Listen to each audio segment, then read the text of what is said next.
Good evening, everybody. We're back on the bench. Home on a little enforced sabbatical. So for this whole coronavirus debacle, so got a little extra time in the middle of the week I might not otherwise have. I do want to say I hope everybody's taking some care, not letting the crazies hurt you while you're out there trying to get the last gallon of milk and the last dozen eggs. The other thing I want to cover real fast is don't take what I'm doing for anything other than entertainment value. I am not a reloading instructor, certainly. If you're just getting into the idea of reloading, seek out a professional, look at an instructional video, read a book. Don't take anything that I'm doing as the right way to do things necessarily. I believe I'm doing it right. My results have been good, but please be safe when you're handling this stuff. When we left off last time, we had flared our case mouths. We got the bullets where they would seat, even if just barely, in the shell. And we can move on now to priming. I'm using the RCBS hand priming tool. It's a pretty easy piece of equipment to operate. This cover just comes off. Let me see if I can get you in frame there. This cover just comes off, so this little plastic cover. Drop your primers down in there. Make sure the anvils are all facing up and put the cover back on. You do have to have another shell holder of the same size, and then the RCBS is the number 19 to go in here to hold your shell while you're priming it. Now, I have not yet purchased a second shell holder. So I'm still switching shell holders forth and back between the press and this. And I'm telling you, it's a giant pain in the ass. I've looked around at a couple of the local stores. I have not purchased one offline, but I looked at a couple of local stores trying to buy an extra shell holder. I like to buy local when I can. It's not always possible or practical, but I do when I can. And I've yet to find one. So right now I'm still jockeying these things back and forth. Put the shell in the shell holder, make sure it's pretty firmly seated. Shake the primers down in. It's actually a really easy process once you get going. And then just squeeze. Once you feel like you got a pretty firm seat, you want to look as closely as you can to make sure that primer is flush and is not in any way offset or cockeyed in there. And I've jumped ahead a little bit just because I want to get on to some other aspects. And this goes pretty fast. You can talk about some other stuff while you're doing it. Like reloading right now is really a lot of fun for me. I'm having a good time. I hope some other people are enjoying the show. And as we face the big 2020 Boogaloo, what more iconic round for the Boogaloo to come than the 9mm? I mean, you know, everybody and their cross-eyed dog carries a 9mm now. With modern munitions performance, 9mm makes a lot of sense because, you know, you get such good performance in so many rounds per magazine. It just makes a lot of sense. So once you get all your shell casings primed, the next part is actually one of my favorite parts. I've heard it said that, you know, it's kind of aggravating. But man, I'm telling you, the exactness of what's available to do in this hobby really kind of is one of my fancies. So we're gonna get our little RCB beam scale over here. I think this is the model M500. I'm certain there are better models out there. This one has performed fantastic for me as far as I know. I do not have anything really to compare it against except to say the anecdotal evidence that I have has been fantastic. I've enjoyed using it. It's not hard to set up and it's a lot of fun to use. So I've already got my powder measure set up. This is the RCB powder measure. Probably got a name and I don't know. And it's got a few ounces of the unique powder that we're using. And I've got the beam scale You'll just have to trust me on the fact that it's been as well zeroed as I know how. I'm going to shake a little out into this container, and I'll show you why in just a second. That's right, I got my Whitey Morgan shirt on. Anybody knows Whitey Morgan, give me a shout. If you don't listen to a lot of outlaw country and you don't like to raise hell when you turn your radio up, you may not know Whitey, but if you do, give me a comment down in the bottom about some Whitey. I bought these Lee powder measures just because they look cool, and because they got them off another big time YouTuber's reloading show, and they make good little powder scoops. I'll show you why I use it. I don't know why anybody else would. I'll just show you how I do it. Moving along to the next step, I take the pan and I just kind of get it out here, out of the way. You got your RCB multi-caliber funnel ready. And I take the shell casing itself and put it in the mouth of, other people may use the pan. I've had some spillage just dropping into the pan. And so therefore I don't use it that way. So I just put the shell casing in the mouth of the powder measure, and I pump the handle. Scott, I appreciate the beginner's knowledge on that. Friend of mine that kind of really got me into this whole idea. Scott, he taught me about this one night about midnight while I was spilling powder all over the damn floor. So thanks, Scott, for saving me a half pound of powder. Cycle the powder measure, and then for whatever reason it goes in the pan much better. I guess it's because it's not falling so far, and then I just drop it on the scale.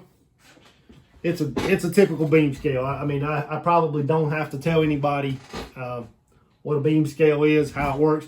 We can get into that in another show if everybody wants to, but it's the same beam scale you've used for any other legal or illicit things you've ever done in your life, but that's what it's for. All right. This powder measure does a pretty good job, but it's not always spot on accurate. And especially with this powder, I don't know a lot about powders, and I've told you that. This powder through this measure is all I've got that's all the experience I've got. And I will tell you this, it measures out of here for shit. It is very, very difficult sometimes to get a consistent measurement.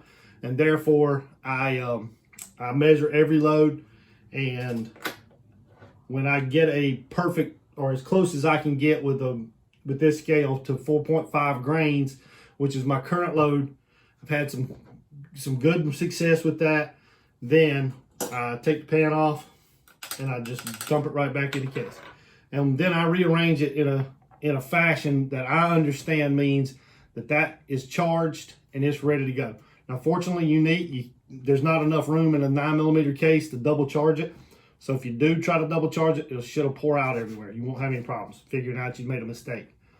One other thing about that is, because this kind of double charges sometimes, or not double charges, but it will make an inexact measure. That's why I measure out every load, because I do want to, make as many consistent loads as possible. So I just go back through that process again. And that first one, spot on perfect. Rarely happens, maybe 1 out of every 5 or 6 I get that's just, dead nuts on, but that one was right there where you want it. So moving right along, we'll weigh out a couple of these. Maybe one will be bad and I'll show you, or a little heavy. Like this one's a little heavy. I just take the powder measure, and I don't think I'll damage the scale, but I try to be as delicate with it as I can as I remove some. I generally try to set this up so that it throws a little light. Listen to me talking about throwing powder like I'm an old timer at this or something. And there we go. Another 4.5. We'll do this one.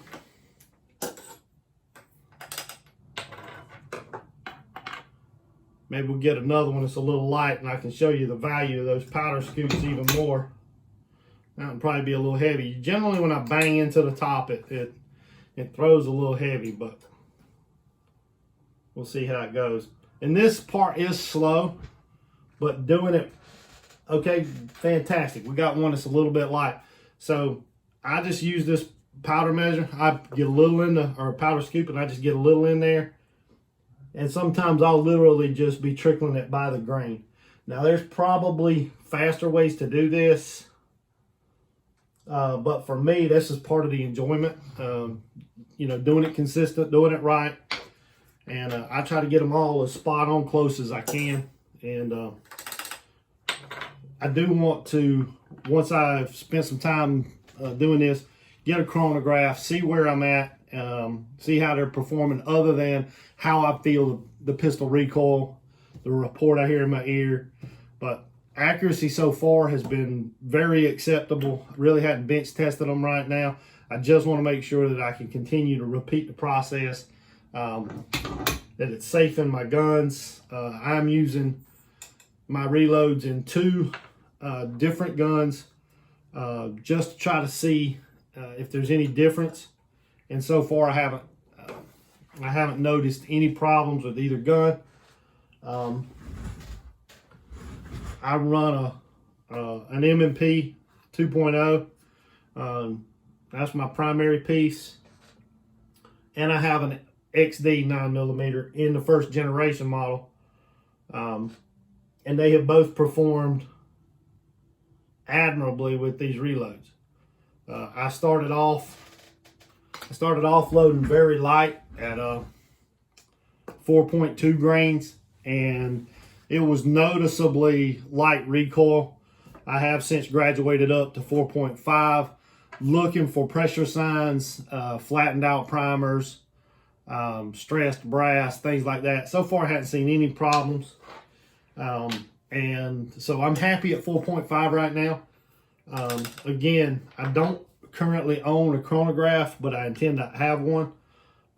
As soon as I can stop buying toilet paper and ramen noodles, that's high on my list. So we'll get this one done and we'll roll right into the next section, which has got a lot of measuring to do of a different variety. So this will give us 5 to work with. And I know everybody's out there cringing when I said something about having a first generation XD 9mm. I'll tell you, I know a lot of people, or I shouldn't say a lot, but there have been several catastrophic failures with that gun. Mine has never had anything but positive results. I mean, it shoots well. It doesn't have a bad factory trigger. Acceptable sights. That's a decent little gun. Never give me any problems. I see no reason to get rid of it. So there's 5 all measured up. It's really not that hard, and I did that while talking, so it's not a big problem. I'm gonna try to jump right in and actually make some ammo, so everybody can see the culmination of the project. Maybe we can do something else next time. Long list of friends have come up with lots of ideas for the show. I hope somebody will leave some comments down below.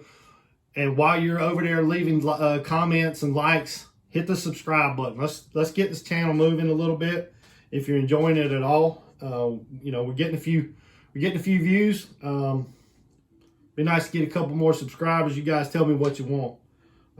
And I want to thank all my friends, Drew, Lonnie, Keith, Adam, Greg, for all fantastic ideas. Greg, the knife sharpening idea was fantastic.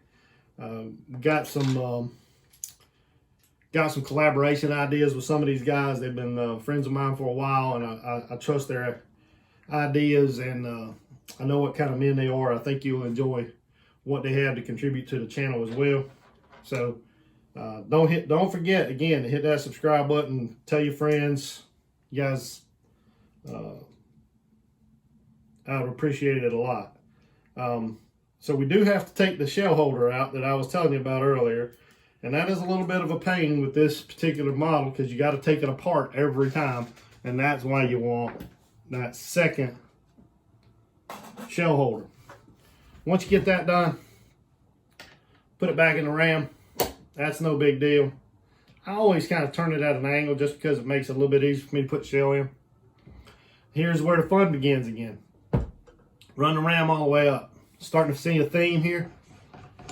Run this, run the die down so we make contact. You may not be able to see it given the camera angle, but I did put another mark on this die to help me remember where everything's at. It's not exact, but it does offer you a frame of reference. So I'm going to take our first case, and we don't really know the orientation of this. I think it's close, but the seating die, which is going to be responsible for how deep the bullet, is where I had it set last time. So we're going to back that off because I don't want the first one to be a messed up project right here on YouTube in front of my thousands of viewers. So we're going to seat the bullet. It just sits right in that case mouth the way we had discussed. The dial caliper that I'm using came with my set. It is probably not a very high-end unit. It has proven to be a reasonable one, though. It is an analog unit. I'm absolutely certain that the digital models are not only as accurate, but they'll probably be a little faster. But I like doing things the old way until I learn, kind of get all the rules, because I'm really trying to learn the whole art, and making quality pews is a priority for me. And speaking of pews, I did want to give a shout out to Tiffany. She knows who she is. Thank you for the mug. Little anatomy of the pew. Got to get that coffee in while we can, because down here in the South, brother, it's about to be too hot to drink. All right, we got our bullet, and these are 124 grain full metal jacket. I bought them at a gun show just as I was getting started from some folks down in Georgia, Georgia Arms. They came up here to South Carolina and sold me some components. Thank those folks. No, they are not sponsoring the show, but if they'll give me a call, we'll give them a chance.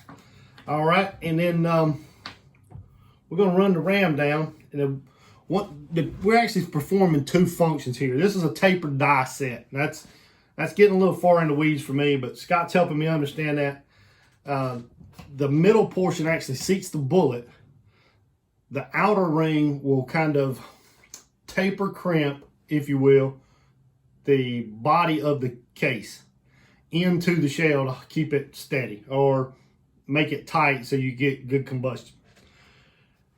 So I can feel that I'm not even making contact with the top of the projectile. So we're going to drive that. All right, we're just hitting right there. Now I have felt the case mouth run into the taper portion, but I don't have very much throw left. So I'm going to try to, with the outer portion of this, I want to try to curl, not really curl, I want to taper that case into the bullet. That makes for that tight seal. And then we will jockey this middle portion, the seating portion of the die, down until we get the proper length. That may be a little aggressive. It is. I can see right there we damaged the very first one on television. All right, so let's try again. I have had that happen once before, and I'm not proud of it. So I told you, don't take what I'm doing to be the right way to do it. All right, so we're going to seat the shell, or seat the bullet. I'm going to back this out a bit.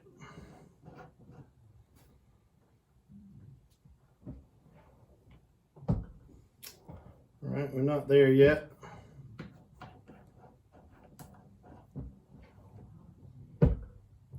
Getting close right there, you start feeling it.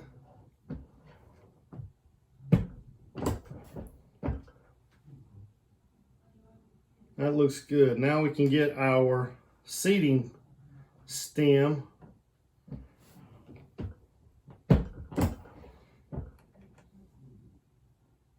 Now I'm using Sammy Max as my guide. I'm trying to make sure that all of my are right there, and that is just about exactly where I want it. Okay, so we've got 1.115, 1.155 as our overall measurement. And we need to make sure that we're under 0.38 at the mouth. And we are. You can't see that, but trust me, we are. We're less than 0.38. So, seem to have everything set up pretty good here. So we'll lock that down. We did get a bit of a taper crimp. See if you can see that. You can probably see where it's just a little shinier. And that's the crimp. All right, we'll slide another one in. Remember, these are 124 grains. That's typically what I shoot. I know some people would advocate maybe for 147 grain. I personally prefer these just because there are lots of commercial loads in this. Easy to find components and good load data. You can see again, probably too bright, maybe 1.155. That's my overall case length. That's what I've been shooting for. You can load them a lot shorter, all the way up to 1.169 Sammy overall max. This has been working for me. I wanted it pretty close, but not danger close. So 1.155 was easy to remember, and that's kind of where I set everything before, and I've had pretty good results. I do measure every one. Some just because I guess that appeals to my hillbilly geek nature. And then I do measure the diameter around the mouth of the case there, just to make sure that there wouldn't be any issues with it feeding in any of my pistols. We're going to do one more, and then we'll close this longer than normal video out. Sometimes I seat that in the press, sometimes I do it on the way back, but it is imperative, or I don't know if it's imperative, I'd always try to make sure that it's straight up and down in the press. And drop that one, measure it again, 1.155. Very consistent. I'm happy with the press that I have, the whole setup. Scott, thank you for the advice on that. Again, we're nailed right where we're supposed to be. So thanks for hanging out with us. We got some more to take down to the range, try them out. So this kind of wraps up the 9mm series. If anybody's got ideas about where they want the show to go, I'd love to hear them. Time to implement them. I am going to be rolling into 308 next, unless something dramatic happens and somebody comes up with something just earth-shaking good. So thanks for guys for hanging around. Enjoy all the comments, and I'll see you soon.